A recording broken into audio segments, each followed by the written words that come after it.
Hello, this is Coach Wilson, and this is Unit 8, Day 7. Today's journal is going to be what were some of the important details of the Spanish-American War? Give me at least 3 in a paragraph. Remember, 4 to 5 sentences for your journal. Now, today we're going to be talking a little bit about Teddy Roosevelt and his presidency. And our essential question for the day is what made Theodore Roosevelt's policies forceful and what were the effects on the United States? Now, Teddy Roosevelt was born in 1858, right before the Civil War began, and he lived until 1919, right at the end of World War I. His titles include historian, cowboy, buffalo hunter, crime fighter, reformer, and cavalryman. Now, he wasn't always this way. His active and colorful lifestyle made his name known the world over when he actually wrote the book, The Winning of the West. And essentially it glorified frontier life and the strenuous life that he had went through. But he did believe in the superiority of the Anglo-Saxon race, and so that's white Englishmen. And this is how he's going to justify the destruction of the Native American people. Now, Theodore Roosevelt was an unapologetic imperialist, meaning that he believed in being very influential in other countries, had obviously took part in agreeing with the war with Spain, and resigned as the Secretary of the Navy very early on in the war with Spain to go take a cavalry position in which he charged up San Juan Hill and the Rough Riders, and we talked about that a little bit before, where he took a Spanish garrison.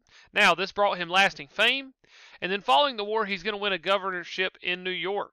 And conservative bosses of the Republican Party had helped Roosevelt get involved in politics, and they're going to continue to help him, and they get him the vice presidency.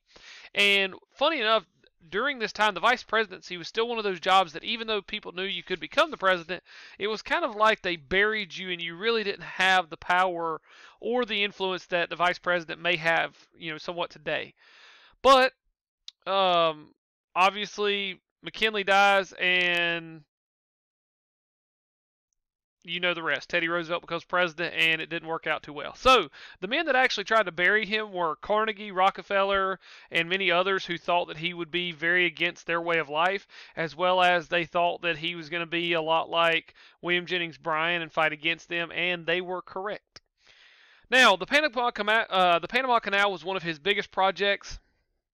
Located at the Isthmus of Panama, the French company that had been working on the um, canal and trying to build it. They'd been given a contract and they had failed to continue to build it because of yellow fever. And so in 1901, after 25 years of trying, the U.S. bought the project from this French company. And Colombia had actually been waiting for the rights to expire in 1904. And basically, they were going to jack up the price in order to sell it to someone else. Because Teddy Roosevelt was able to buy it prior to this, it upset the Colombians, but they're upset at each other. Roosevelt, because of what he found out about the Colombians, organized a Panamanian revolution against Colombia using the French company. The revolt starts in 1903, and U.S. ships were even going to aid in the revolt against the Colombians. The U.S. immediately recognizes Panama as an independent, out away from Colombian control, and the United States will become its protector and will receive permanent grant to a 10-mile wide strip of land, which will then be used for a canal zone. So essentially, they bought the project, then secured the land for it by helping the people of Panama achieve independence. Many disagreed with Teddy Roosevelt's Rough Rider methods. The canal left a long heritage of ill will, and Congress eventually is going to pass a guilt payment of $25 million to Colombia after Roosevelt's death. Now, as far as foreign policy goes, Teddy Roosevelt always had the saying, speak softly and carry a big stick. And the idea is that, say what you need to say very nicely, but have the weapon that you need in order to defeat your enemies. Now, we have the Roosevelt Corollary, and what this meant was that Teddy Roosevelt denied that the U.S. was interested in acquiring more territory, and that the U.S. only wanted to see territories and countries grow stronger. That was the idea.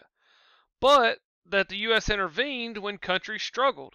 And that was why the U.S. was involved, not because we were trying to be imperialistic, but because we were trying to help, quote unquote. Under Roosevelt, intervention in Latin America became kind of the norm. And he is also was very supportive of an open door in Japan. and supported them in the war against Russia. And for large parts of that was in order to keep the open door policy in China.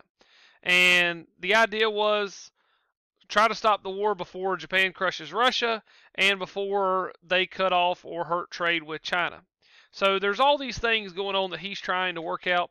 And so he helps organize the Treaty of Portsmouth, which is not really notable to U.S. history, but it is notable to Teddy Roosevelt. He wins the Nobel Peace Prize for his mediation between Russia and Japan and for convincing Japan to accept payment for the war by taking Korea, which doesn't work out so well because then when we get later on into World War II, then we get into a whole nother situation with Korea. Now, following Roosevelt's presidency, we come into William Howard Taft and his dollar diplomacy. He succeeded Roosevelt in the White House. He was not nearly as aggressive as what Roosevelt had been, but he was going to be Secretary of War for Teddy Roosevelt during Roosevelt's presidency, and because of that, he understood a lot of the influence imperialistically that Roosevelt had, and his goal was as well to preserve this open door policy in Asia and try to keep the trouble down in Latin America. And the way that he felt that he could do this was through dollar diplomacy, and he wanted to try to use dollars for bullets to maintain orderly society abroad and essentially invest the U.S. money in foreign economies, and in turn would be better off than having to fight or use military power. Contemporaries tried to mock Taft, calling it dollar diplomacy, but Taft later used the term with pride and felt that it was one of his, stronger things as a president that he had done. Taft's dollar diplomacy made a lot of enemies. Philander Knox persuaded bankers to invest in railroads in Manchuria, Russia, and Japan, but investments were lost when China's economy collapsed in 1911. And, many people tried to undermine what he was doing and undermine this idea that, Taft was investing into these countries and trying to help them rather than fight them. So the Roosevelt corollary is your first term, and then dollar diplomacy is your second. If you have any questions, please let me know. Otherwise, I'll talk to you soon.